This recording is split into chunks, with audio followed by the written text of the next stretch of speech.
canal. La reseña del día de hoy es sobre uno de mis libros favoritos, sobre todo en el género detectivesco. Me lo compré hace como 10 años en uno de esos remates que hay en el Auditorio Nacional y desde entonces me enamoré de la obra de este autor. La serie, porque pertenece a una serie, está compuesta como de 12 títulos. Solo los dos últimos no me los he leído, que serían Pan, Educación y Libertad y otro cuyo título no recuerdo, pero salió hace poco. De todos los demás, 4 son mis favoritos, que son Suicidio Perfecto, Muerte en Estambul, Con el agua al cuello y Liquidación Final. De Liquidación Final ya hay una reseña en el blog, les voy a dejar aquí el link por si gustan verlo. Y la reseña del día de hoy pues es del primero de ellos, que es Suicidio Perfecto. ¿Y quién es el autor? Bueno, es el griego Petros Markaris y el libro pertenece a su serie del comisario Kostas Yaritos. Suicidio Perfecto, ya les dije. Ok, ¿de qué trata? Bueno, digamos que al final, porque este no es el primer libro de la serie, es el tercero. Al final del segundo libro, Kostas es herido en el cumplimiento de su labor y aunque ya se ha recuperado físicamente, emocionalmente no está del todo bien. No está deprimido o traumado o algo así, simplemente está apático.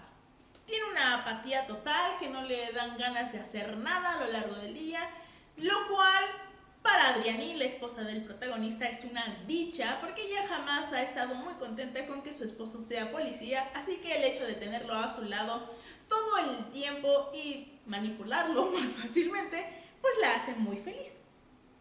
Estos días interminables llegan a su fin de manera inesperada, cuando ambos se sientan a ver las noticias en televisión y el constructor al que están entrevistando y sobre el que pesaban algunas acusaciones de corrupción se suicida de la nada y delante de las cámaras que transmitían la entrevista en vivo.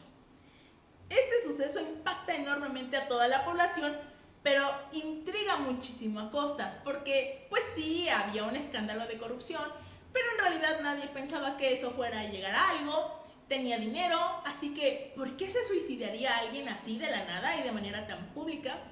Esa intriga lo hace volver a trabajar, para desgracia de Adriani, y empieza a investigar. A lo largo de su trabajo nos muestra una Grecia como un par de años antes de las Olimpiadas del 2004. Así que vemos una ciudad, Atenas, sumida en el caos vial, que en realidad a lo largo de los libros ese caos vial nunca desaparece, pero sobre todo por construcciones de aquí para allá para las sedes olímpicas, que bueno, en la actualidad están prácticamente destruidas y sirven para refugio, y sirven como refugio para todos los migrantes varados en aquel país. A lo largo de todas sus páginas conocemos Atenas, mejor dicho, pero también cómo es la gente. Es muy curioso porque como dije, yo me lo empecé a leer hace 10 años este libro, y entonces Grecia siempre ha sido un país que para mí ejerce una enorme fascinación en mí. O sea, es como uno de mis destinos soñados a visitar.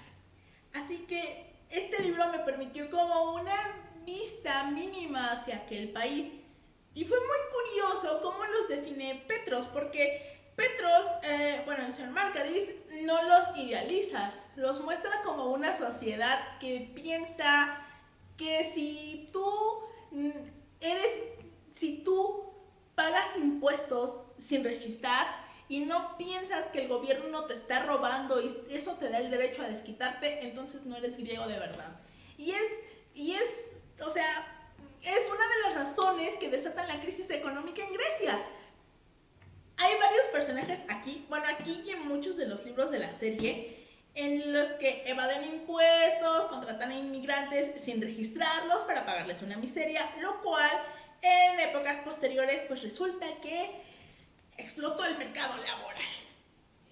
Aquí hay inmigrantes por todos lados y Petros no es racista. De hecho, a final de cuentas, el personaje de su hija después se vuelve abogada de ellos, pero como que le sorprende, ¿no? Así de, o sea, ¿cómo? ¿Por qué no hace este trabajo un griego? O sea, le sorprende más que nada. O sea, como los cambios que están ocurriendo lo inquietan un poco.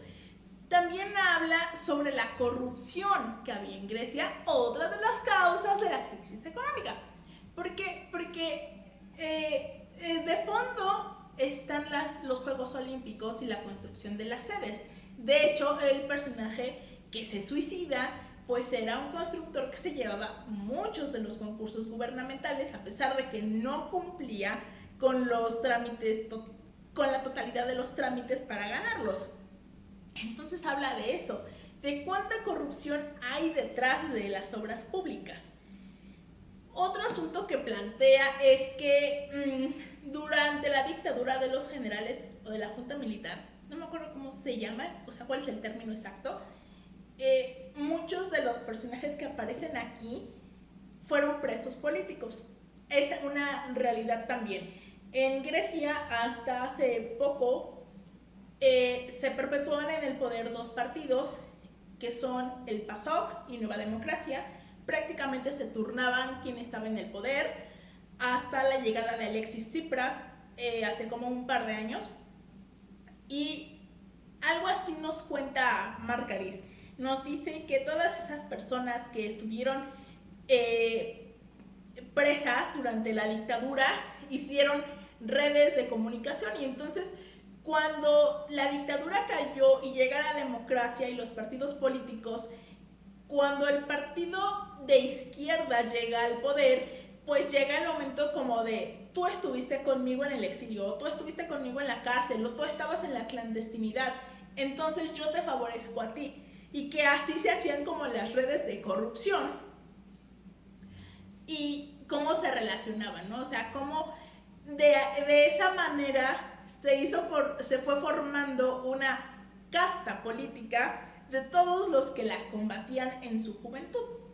Es un libro muy interesante por esa razón, aparte de la investigación. Si hablamos de la investigación como tal y de Costas, digamos que es normal. Es decir, Costas no está dotado de un ingenio tremendo, de un IQ sobresaliente, de un instinto brutal, de esos personajes como, no sé, en El rostro de la muerte, que llega al lugar y empieza a visualizar cómo ocurrieron los crímenes y puede meterse en la mente. No, en la mente del asesino no se mete, no. Simple y sencillamente es un detective que tiene mucha experiencia, que sabe manejar a su personal y que no se rinde, porque eso sí tiene Costas, que tiene cero instinto político, lo cual lo mete en muchos problemas, pero sobremaneja la situación. En cuanto a la investigación, la podemos llamar clásica. No vemos un avance científico tipo CSI o algo así, no, pero en realidad eso me gusta, eso que sea la investigación, el crimen y el trabajo deductivo del protagonista para resolver el caso, me gusta muchísimo en este libro. Mark Harris, a partir de Con el agua al cuello, me parece. Sí, me parece que a partir de ese libro empieza a hablar sobre la crisis económica griega, es decir, hace como una pequeña trilogía dentro de la serie compuesta por Con el agua al cuello, Liquidación final y Pan, Educación y Libertad, sobre cómo ha afectado la crisis económica a todos estos personajes, ¿no? Hay algún libro en Pan, Educación y Libertad en el que, bueno, ese transcurre en un futuro alternativo que nunca se concretó, que era la salida del euro, de Grecia del euro, y de cómo el país se iba a sumir en la crisis absoluta y cómo se iba a manejar los primeros días y todo eso.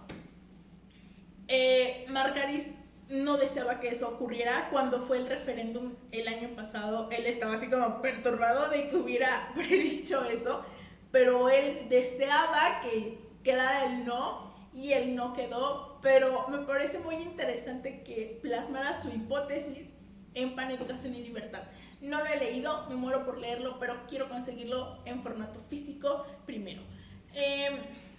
Mark Harris vino a México hace como 2 años porque en Liquidación final habla de evasión de impuestos, entonces lo trajo el gobierno federal, un departamento del SAT, me parece, para dar una conferencia al respecto.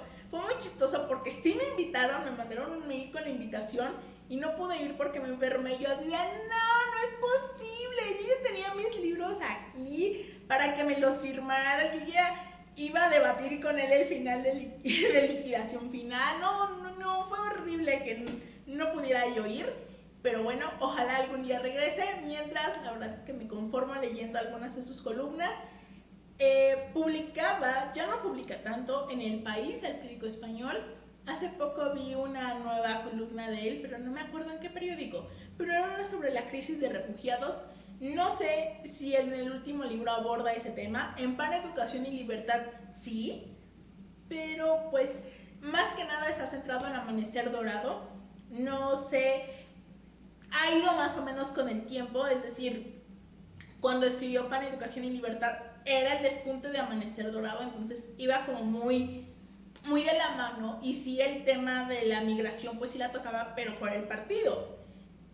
No sé si en el último libro ya pues toda la cuestión política de los refugiados varados en Grecia desde marzo de este año sea ya el eje principal de la historia. Espero leerlo. Es que no sé nada de la sinopsis de ese libro, no sé ni el título, porque como no he leído Pan, Educación y Libertad, no quiero torturarme así como de, ay, no lo he leído y me faltan 2 libros, entonces no quiero saber nada.